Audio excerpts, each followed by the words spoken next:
Hello, Ijao Martins, a licensed marriage and family therapist, couples therapist. So last week, I summarized intrapsychic risk factors for ADHD-impacted relationship in the context of infidelity and transgression. So that means there are factors or conditions that make the population that's being impacted by ADHD more vulnerable to infidelity and transgression. It doesn't mean that if you have ADHD or you have ADHD traits that you are definitely going to cheat. It's not what I'm saying. What I'm saying is some of the factors that we reviewed in the past of couple weeks, those parts, that could be activated and make you more vulnerable to infidelity and transgression. And last week, I also introduced some relationship dynamics, and that can also be risky, that make you already pretty vulnerable ADHD-impacted relationship even more vulnerable to transgression or infidelity. So let's take a look at one group of this relationship dynamic that's very common in ADHD-impacted relationship. It's called a one up and a one down. So when we think about the differences in power, we often refer to racial differences, social economic status, sometimes immigration status, gender, etc. But it's more complicated than that.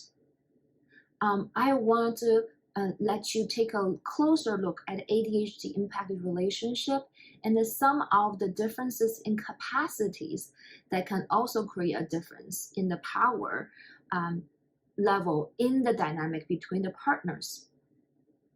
One common theme is the ADHD partner, because of their reduced capacity in planning, organizing, social skills, emotional regulation, and even ability to initiate and motivation.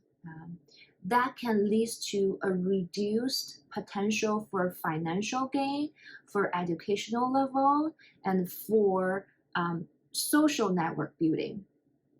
So all of them can put the partner with ADHD in a one down position, while their partner without ADHD or more functioning in those areas, executive functioning areas, have an upper hand. So they form this parent-child dynamic or a savior and identified patient dynamic, which I talked about in one of my previous videos in great detail. I encourage you to go back to review if you're interested. So why this what make those dynamic cause vulnerability in your relationship to infidelity and transgression? I can think about three areas that's being impacted by this one up, one down dynamic. So one of them is the sexual intimacy. I could be wrong, but most people don't find it sexy when you think about your partner, romantic partner, as a child of yours. So the parent-child dynamic by nature is not very sexy. It could be a turnoff in your bedroom. The second area is the emotional intimacy. I want to talk a little bit more about that. It's not as obvious. So imagine your partner that's in a one down position, that's either being in the child role or in the identified patient role.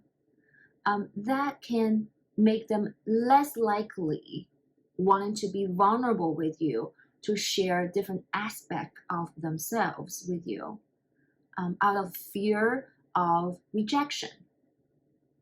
They may be afraid of any potential criticism or judgment from you if they show you who they are.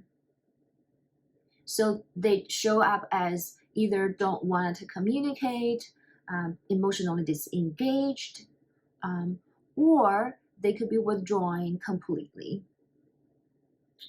So the third one that could be impacted is as self-esteem. For the partner with ADHD, I mentioned before, a lot of people who were not diagnosed when they were children that already showed traits of ADHD that's negatively impacting their school, their work life, and their social life, even dating life, could develop low self-esteem, meaning they don't feel good about themselves. They have this negative view about themselves as being stupid, lazy, slow, not motivated, and does not want to try, does not care.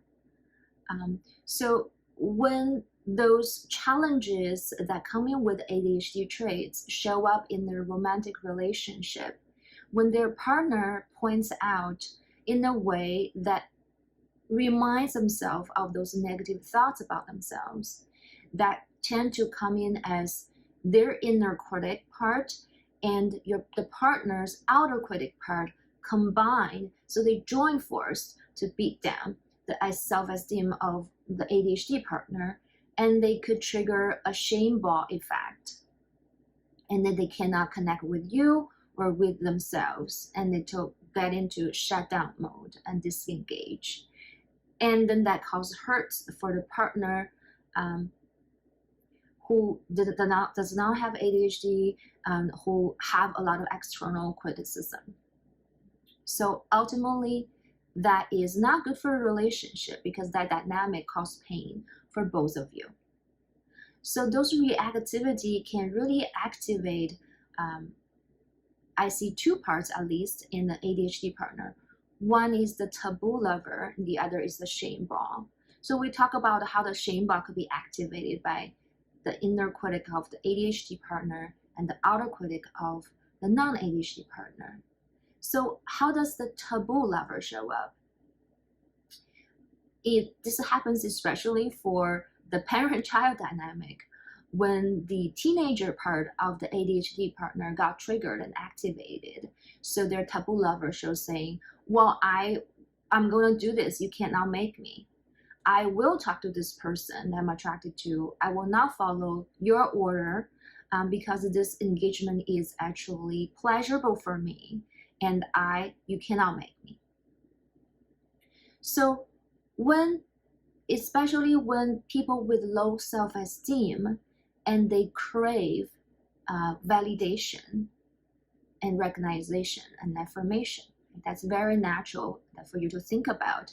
And even within your romantic relationship, they're starved of validation and connection and positive interaction.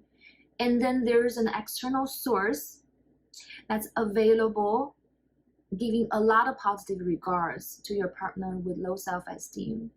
What do you think will happen? It creates a very vulnerable situation for your relationship and your attachment bond, isn't it? So let's summarize the three parts, the three aspects of your relationship could be negatively impacted by the parent-child, savior-doctor, and identification dynamic, which is the one-up, one-down dynamic. Are sexual intimacy realm, emotional intimacy realm, and the self-esteem of actually both partners. The more the partner withdraw and disconnect, the other partner could start to feel, well, am I not good enough? Am I not sexy? Am I not interesting that you don't want to engage with me sexually and have emotional connection? There's something wrong with me. Then you may start to develop low self-esteem as well. So that's a lose-lose situation in a romantic relationship. So today we talked about one dynamic, or actually two dynamics that fall into the category of one up, one down dynamic that is a risk factor in ADHD impacted relationship in the context of infidelity and transgression. So next week, I'm taking a break, it's spring break. We'll come back the second week of the April to talk about pursuer-pursuee dynamic and how that make your relationship vulnerable to infidelity or transgression. Till next time.